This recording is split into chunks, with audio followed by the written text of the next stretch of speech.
Na koloniji učestvujú 10 spodobov umetníkov, hlavným zo Žďurďova, ktorí u holu osnovnej školy Jovan Jovanović Zmaj za 3 dní, keď otýrva kolonija, majú zadatok namaľovať 1 alebo 2 slíky.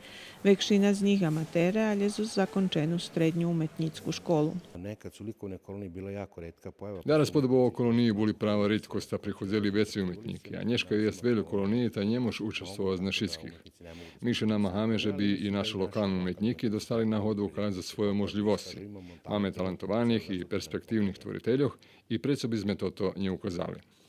Jeden z perspektívnych ďurďovských umetníkov, to je i Ivan Kiš, budúci skulptor, ktorý še na tej koloniji zažljemo predzelil za maľovanje.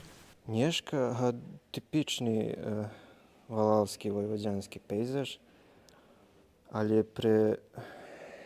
nije tak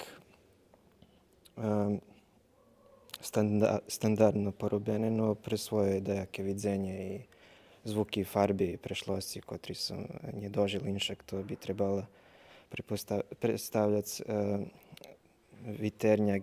Slíky zo kolonii ostávajú u vlastnosti mesnej zajednici a poznejšie bude organizovaná výstava, že by maľunky mohli vidieť všetky ďurďovčania.